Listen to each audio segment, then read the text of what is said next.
ఈరోజు కాకినాడలో green hydrogen, green ammonium కాంప్లెక్స్‌కి, ఆ ప్రాజెక్టుకి శంకుస్థాపన జరుగుతూ ఉంది. ముఖ్యమంత్రి చంద్రబాబు నాయుడు గారు కూడా ఆ కార్యక్రమానికి హాజరయ్యారు. ఈ క్రమంలో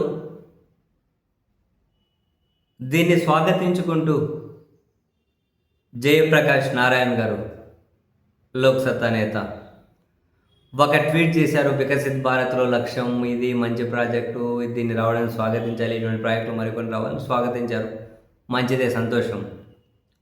అయితే నెటిజన్లు మాత్రం జయప్రకాష్ నారాయణ గారి స్టేట్మెంట్ మీద భిన్నంగా స్పందిస్తూ ఉన్నారు. వాస్తవానికి జగన్మోహన్ రెడ్డి గారు ముఖ్యమంత్రిగా ఉన్నప్పుడు ఎంఓయూ జరిగిన ప్రాజెక్ట్ ఇది. కేంద్ర మంత్రి హర్దీప్ సింగ్ పూరి తన సమక్షంలో జగన్మోహన్ గారి ప్రభుత్వ హయాంలోనే ఈ ఎంఓయూ జరిగింది. ఇప్పుడు ఇంకా శంకుస్థాపన కార్యక్రమాలు లాంటివి, నెక్స్ట్ ప్రాజెక్ట్ అంత రెడీ అయ్యాక ఎంత టైం పడుతుందో చూడాలి. అగ్రిమెంట్ మాత్రం అప్పుడే జరిగింది. ఈ క్రమంలో చాలామంది జగన్మోహన్ రెడ్డి గారికి ఈ ప్రాజెక్ట్ తీసుకొచ్చినందుకు థ్యాంక్స్ చెబుతూ ఉన్నారు, థ్యాంక్స్ టు జగన్ అని. అంటే జయప్రకాష్ నారాయణ గారి ట్వీట్ మీద కూడా చాలామంది నెటిజన్లు సే థ్యాంక్స్ టు జగన్ అని చెప్పి కామెంట్ పెడుతూ ఉన్నారు.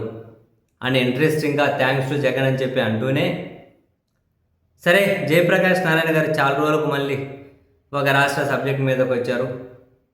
సో ఇక నుండి చంద్రబాబు నాయుడు గారి సర్కారు చేస్తున్న అప్పులను జయప్రకాష్ నారాయణ గారు ప్రశ్నిస్తారని చెప్పి ఆశించాలని, మరికొందరు ఇంత విచ్చలవిడి అప్పులు చేస్తూ ఉంటే, ఇంతకుముందు ఆ అప్పుల శాతం తక్కువ ఉన్నా కూడా విపరీతంగా లెక్చర్లు ఇచ్చేవాళ్ళు, మరి ఇప్పుడు ఎందుకు కనీసం రాష్ట్ర ప్రభుత్వం చేస్తున్న ఒక అప్పును కూడా మీరు ప్రశ్నించడం లేదు?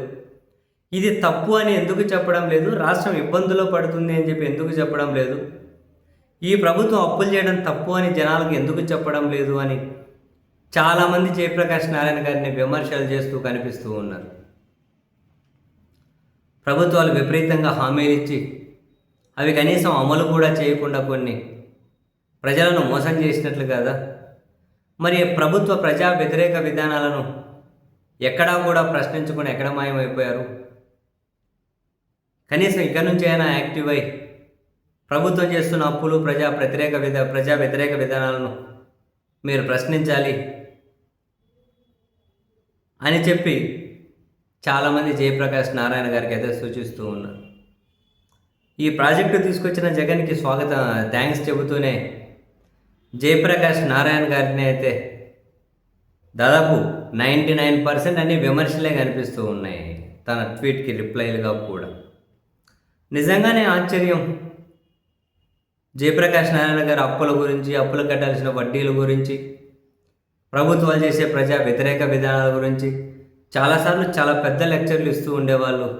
ఇప్పుడు ఎందుకో చాలా సైలెంట్గా అయితే ఉన్నారు.